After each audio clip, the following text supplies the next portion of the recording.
What's going on, guys? Welcome back to the Trench Grenade channel. I am your host, the average campfire enjoyer that your mom said that we have at home. Thanks for watching. Guys, the purpose of today's video is we're gonna have a discussion, a fireside chat about the realistic use of a revolver in 2024. Okay, I'm not gonna pull any punches. We're just gonna have a realistic discussion. Okay, I think that it is important to keep ourselves grounded in reality. I'm just gonna feed this fire now before the video gets started here. But to keep ourselves grounded in reality on the realistic use of a firearm in defense of our own lives, okay? So what that means is, this may not be a popular opinion, but I think it's an opinion that needs to be voiced, and it's an opinion that you need to hear, okay? So before we get too far along, guys, leave a campfire emoji, or if you're one of my real OGs that knows where this video is going, you can leave a clown emoji, because you might be a clown if you're still carrying a revolver for realistic personal protection and any sort of realistic defensive role in 2024, okay? With all that being said, guys, real quick reminder, the Patreon. The Patreon is $5 a month and gets you access to the Discord server, where you can find buddies to train with and to game with. So if you want to become a member of our community, consider giving me less than a cup of coffee a month, and you can become a member of the Patreon channel. Huge shout out to my Patreon members. If you guys want to see all the behind the scenes lifting stuff and everything, consider checking out the Instagram. Okay, guys, I'm just going to orient you to a few of the guns that we're going to be talking about here today. Okay, so guys, this is a Model 36. For all these weapons are clear and safe, okay? This is a Revolver Model 36 Smith & Wesson. This will be kind of the snub nose option that we'll be talking about today. So get a good, nice look at it. All right, Model 36, all right? This is a 5-shot, okay? 5-shot, 38 special. As many of you guys are gonna be familiar with it. And then we have a 686, okay? This is gonna be the 686 6-shot. Again, all these weapons are clear and safe. Boom, just to kind of orient you. And the last revolver that is out of frame right over there, or in frame but far away, is going to be another 6-inch 686. Okay, so let's talk about it, guys. So obviously revolvers are beautiful, and I should tell you my background with revolvers. So I used to own several other revolvers, okay? A Kemper K6S, Smith & Wesson 686 Plus, and as you can tell, I guess I'll show you the last revolver. As you can tell, I'm clearly a revolver fan, okay? But that comes with a huge asterisk, all right? So I have a lot of time, I guess I say all that to say this. I have a lot of time dry firing and training on revolvers, because I, just like a lot of you, am in denial about their actual use in modern times. For a little bit of a tidbit, with revolvers, you don't load the gun with your non-firing hand like you would like this Glock 19. You load the revolver, okay? Say you're fighting, you would bring it back, open it up, open the cylinder up and hold it with your non-firing hand, eject the cartridges, and then you would load with your firing hand, okay? But yeah, I say all that to say this. I have a history with revolvers, and I love them. I love the aesthetic, and I love the history behind the 6-shooter or 5-shooter. Two of these are 6-shot, one is a 5-shot, and I love the versatility of a revolver. But with all that being said, we'll just talk about the reliability thing in the room, okay? And I am going to get to what I actually everyday carry now as a bonus at the end of this video. So stay tuned if you want to hear my actual everyday carry. But the elephant in the room is revolvers are not as reliable as people try to lead you to believe. Channels like Military Arms Channel and Garantham, they have shown time and time again that revolvers are not as reliable as a lot of people would lead you to believe. If you drop them in mud or they get any sort of debris, you have timing issues. And what that means is, with timing issues, is if that cylinder, okay, and the forcing cone don't match up perfectly, then you could have an outer battery detonation or just a failure to fire, okay? So these are, I should preface one thing. I'll show you guys. These have no Hillary hole either, guys. Okay, what that means is it does have an exposed hammer. You guys see that? With something like this, with a revolver like the 686, you do not want to dry fire without snap caps, okay? But as I was saying, outer battery detonations and malfunctions are very commonplace with revolvers. That is why most actual gunfighters would carry something like this 3-inch 686, okay? And then they would carry a backup gun. It wasn't because they were worried about magazine capacity per se, or cylinder capacity in this particular case. They were worried about malfunctions, okay? Because if guns like this have a malfunction, then it's a lot longer to get something like this back up into the fight. And this model 36 is the same way, guys. No Hillary hole, exposed hammer, okay? Just to kind of show off the gun a little bit more. Obviously, yes, they are beautiful guns, and we love them for that reason, but they are not reliable. They are not as reliable as the internet would lead you to believe.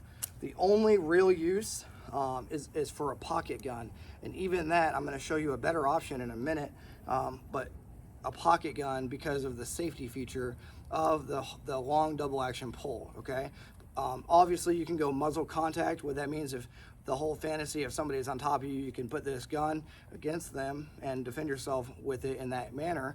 But with that being said, there are better options, and I believe that is kind of a fantasy, I guess a nightmare, but also a fantasy of having to use a revolver in self-defense, because it's not ideal, okay? So we talked about reliability, reloads. Even the best revolver shooter in the world, like Jerry Michalik, would have a hard time against a upper to middle class Glock shooter, and everyone's going to freak out about that. And I'm going to tell you, you have to train extremely hard to even make it into the race carrying a revolver, whereas some dude on the street carrying a Glock 19 with no formal training will be able to outshoot a lot of master class shooters that use revolvers, okay, or any sort of Western shooters that train on revolvers every day and dry fire on them. Some homeless dude with a Glock will most likely outshoot them just because of the reliability and the easy follow-up shots with a standard semi-automatic nowadays, okay? So those are some of the reasons I don't like revolvers. The reload time obviously is an issue, and the weight of the guns. 357 is a great cartridge, but I would rather have 15+1 or whatever, you name it, of 9mm faster follow-up shots, and it's going to have very similar performance. Obviously a little bit less than 357 plus P, but it's not going to be comparable. The trade-off, I guess, is not going to be there when it comes to how many rounds you're going to get, reliability and everything like that for the actual cartridge in the long run.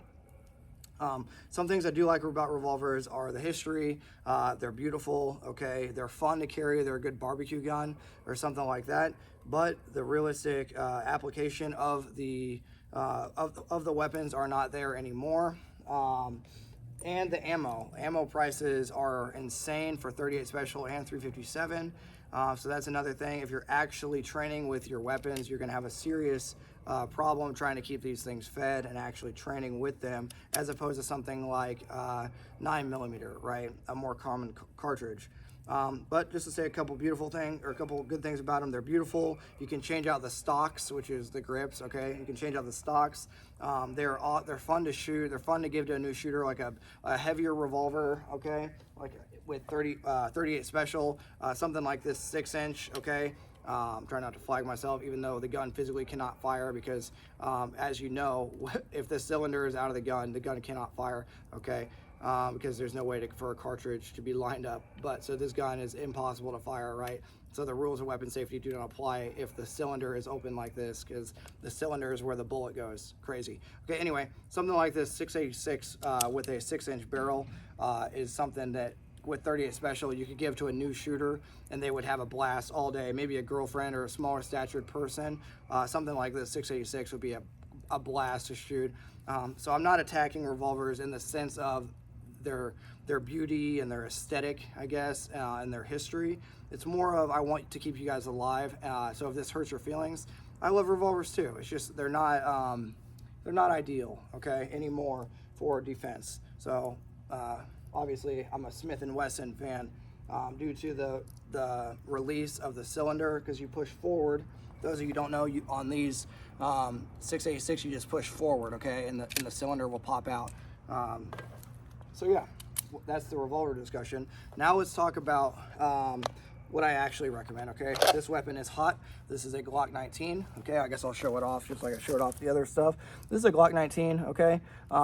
first things first, the average semi-automatic handgun is going to be more reliable, carry more bullets, be easier to reload, and more durable, okay, in the long run. You'll be able to fire more rounds over time, and you can more easily attach a light, and you can more easily upgrade. As you can probably see my Trijicon, most of my semi-automatic handguns have a red dot on them as well.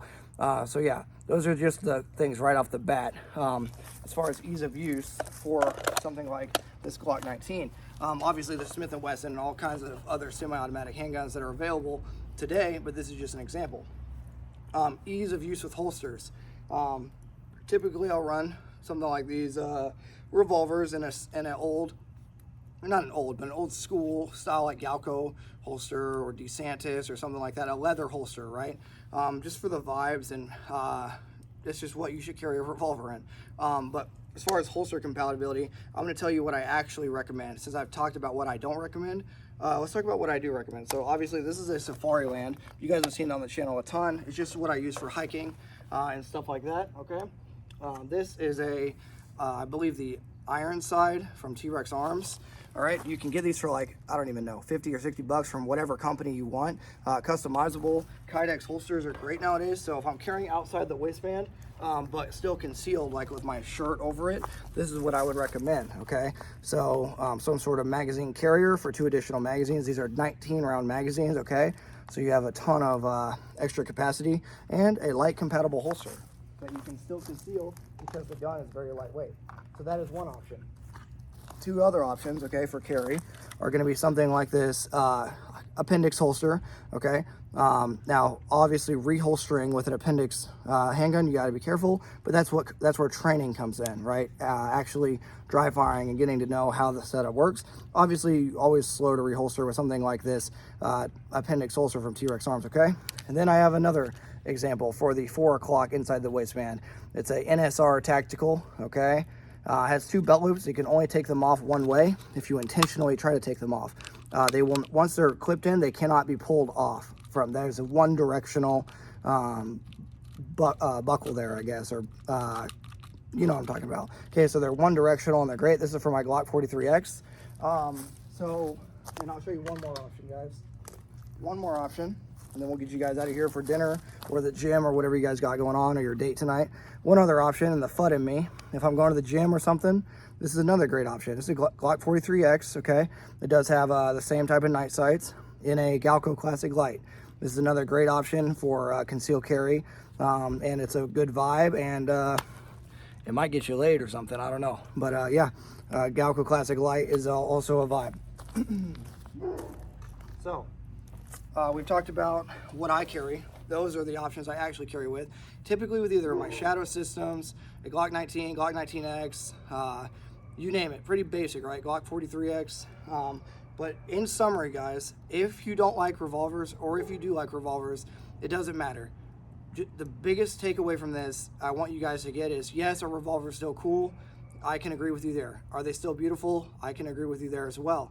But when it comes time to saving your life and your family's life, as beautiful as they are, I don't recommend you run out the door with something like this 686 Plus or anything like it, okay? Because unfortunately, although they're beautiful, they're not ideal anymore.